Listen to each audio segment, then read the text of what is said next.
Hello and welcome to Spirit Touched. We're still talking about how to fly a little closer to that flame.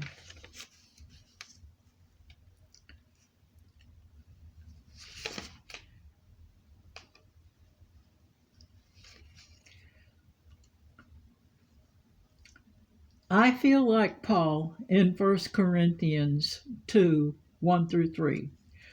When we are scared or weak, that's when the Holy Spirit does His best work in and through us. So check out verses 4 and 5. When the Holy Spirit is in it, everything comes together and turns out just the way God intended it. That's why the Holy Spirit is so unique. Think of all the times you have planned something and nothing turned out like you planned. Yet everything went much better than you could have planned. That's why He's our all wise, faithful helper. There are so many things the Holy Spirit does that we don't even begin to realize. Let's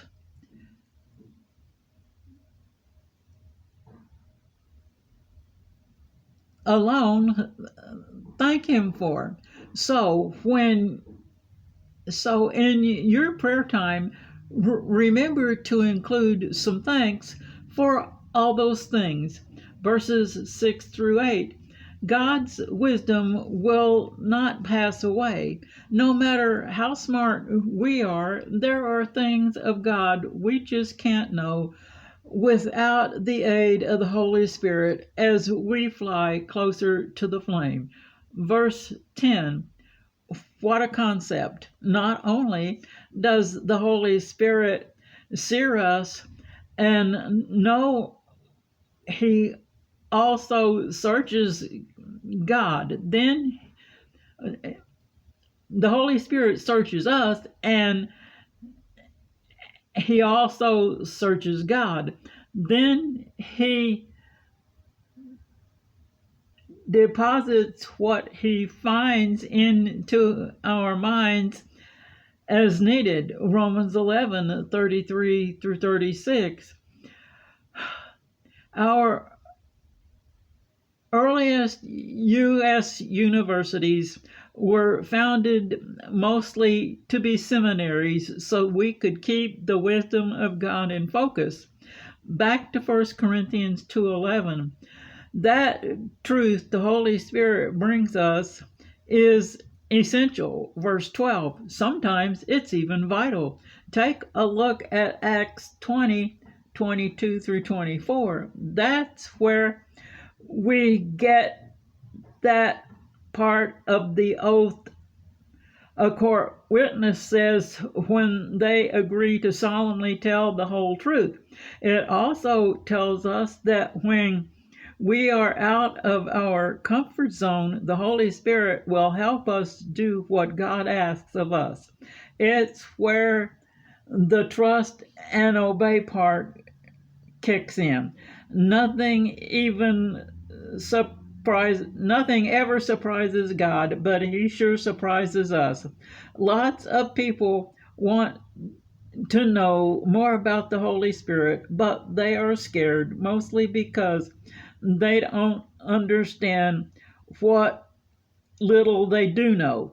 It's my hope and prayer that these lessons will help bring you a better understanding of Him. Don't let that fear restrain you from flying closer to the flame and learning about Him. He is a big part of the scriptures, so it won't be a mistake. This Go ahead, ask him to take your faith out beyond the vanishing point. Life is indeed a learning process, and we barely scratch the surface in our lifetime. Don't be afraid of the Holy Spirit. Embrace him, welcome him, ask him as you read the Word and other Christian books to show you what he would have you learn from them, to open them up and speak to you through them. There will be times when he warns you to stay away from certain books, things, people, and places. Listen to him. Why? Because you can be influenced by all those things and not always in a way that's good for you. Those warnings are one way he protects you. Let's take a look at what can keep us away from that flame. Ephesians 5:3. Notice they are also things God hates: greed, impureness, immorality, verse 4. Losing control of our tongue, verse 6. Deception by others clouds our thinking, verse 11. Stay away from evil deeds done in darkness. Instead, our job is to expose those deeds, verse 15. Not being wise. This is why wisdom and its discernment are so important, verse 17. Don't be foolish. Not knowing the will of God for us can cause us to do foolish things, verse 18. Don't get drunk or high on drugs. Instead, get high on the Holy Spirit. He wants us to stay away from these things because they can hurt us. He has zero tolerance for them, and so should we. Being filled with His Spirit keeps us away from these things. His Spirit has all the power and all the tools we need when we let Him have total control. Let His wind be in your sails and propel you. Acts 6:1-5. Yes, that's still going on here in 2023. Look at all the food giveaways through churches and other ministries. Stephen was a man flying closer to the flame. He ran in to Acts 6:9-15. He did not let those men intimidate him. Mr. Swindoll uses one of my favorite hymns, so let's take a look at it. It's based on James 4:8 and Psalms 69:18 and 73 verse 28. Draw Me Nearer by Fanny Crosby. Verse 1 tells us we are the Lord's. We have heard His voice, yet I want to be in the arms of faith. Those are His arms. They are what bring me and us closer to Him. Verse 2, let Him consecrate or anoint us to His service. His power is grace and it's divine. Our souls look upward with steadfast hope. Our will should be lost in His, not in other, not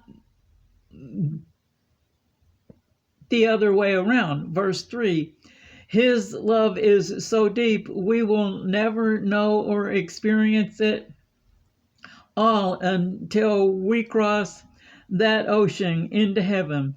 There's joy we can't know until then, until we rest in his peace.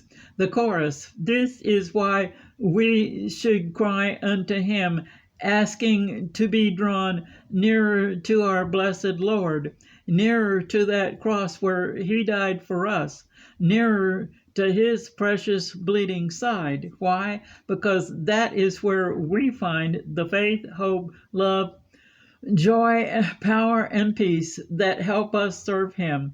There's no other place to reach those things but through nearness to him. We can be nearer to him right now. We don't have to wait until we all get to heaven. Draw near unto him with a true heart. Hebrews 10:22.